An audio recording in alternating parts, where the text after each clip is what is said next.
Hello there, how are you doing? Again, this is Yinka on Guy Talk. Welcome to this video today.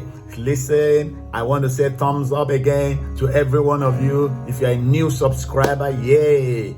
Thank you very much for being a part of this wonderful family. Now, if you have not yet subscribed, I invite you, subscribe right away. I want you to hit that red button right now. Do it now. Also, make sure that you give our videos thumbs up, a like. It helps us to grow. Make sure you share this video, comment on this video, and I'll respond to your comments. That's a promise. Also, make sure you hit the notification bell so that you can know when I come up with a new video. Now, let's get into this today. God can use anybody, even you. I want to talk to you today because I noticed that many people do not understand God properly. We tend to have a wrong concept of God. We tend to think of God like another human being, and sometimes we bring our human poor self-esteem into our relationship with God, and we wonder, does God have a plan for me? Yes. Over 7 billion human beings on the earth right now. God has an individual plan for each and every one. He has a book he has written concerning the plans and purposes he has for each person. Unique and distinct things that we each must achieve for the glory of God. And but many people can't wrap their minds around that and believe that, yes, indeed, God has a plan for me. I'm here to let you know God has a plan for you, and he wants to use you. Actually, think about it. In his sovereignty, he has timed your birth and you're coming to this earth, this planet, for such a time as this. He timed it for this period in time in the history of mankind, because the things you need to achieve, they are related to this portion of mankind's history and existence on the face of this earth. Now, many people just say, well, God can't use me because, I have a terrible past. I've done a lot of things that I'm not proud of. Haven't we all?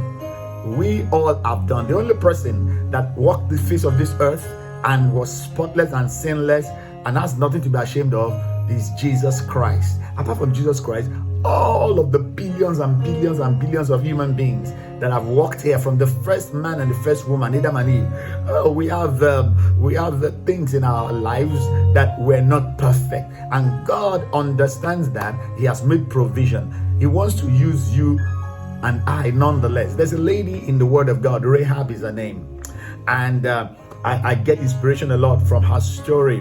You will see in the book of Joshua chapter 2 and chapter 3, you will see where the spies that went to check out Jericho before the children of Israel, the army of Israel, went and took over that city nation. They met this lady, and this lady cooperated with them and partnered with them, and God used her to help the children of Israel to possess the territory. She gave the right information, and it was just perfect, so glorious. Without her, probably they would not have been able to have a very successful military campaign to take over Jericho.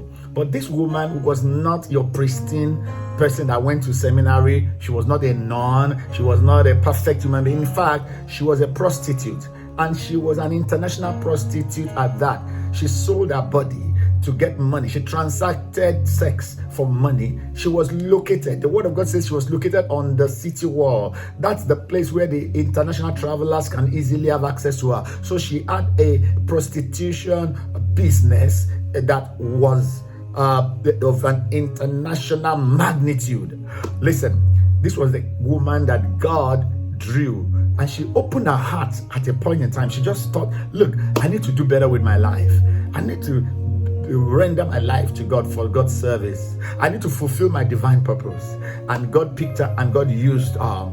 And it's shocking. Not only was she spared when everybody else in Jericho was killed, but her name was located in the lineage of people that were the physical, biological offspring of Jesus Christ.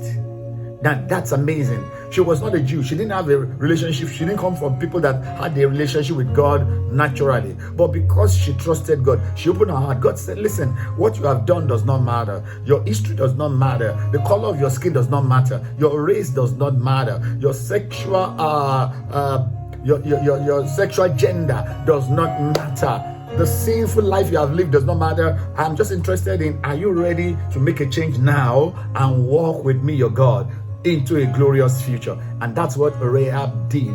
And look, when by the time her name was written, it said that the book of Hall of Fame in Hebrews 11, God's Hall of Fame and then she became one of the ancestors, direct biological ancestors of Jesus Christ. Listen, that's just awesome. So what does that mean? God can use anybody, even you. There was a place where God used a donkey to speak to a prophet. One day, people that should have been praising God, some people wanted to discourage them. Jesus said, listen, if these people don't praise me, I will make sure the rocks will cry out and praise me. So in other words, God is saying, I can use anything. I can even use rocks to replace human beings, but I know that nothing will replace you. Nobody will take your position. I want you to know that no matter your past, once you've repented, you've changed your ways completely, begin to trust God, begin to walk with God. Ask Him, Lord, I want to fulfill my purpose. And you will be shocked what God has in store for you. It will blow your mind. What He will do to your life, eyes have not seen, ears have not heard. What God has in plan for you. Get ready for great things in your future. All right, I want you to comment, like, share this. I want you to subscribe again. And I want you to keep on walking with God, knowing that He will use you in a great way. God bless you until I see you in my next video. Bye.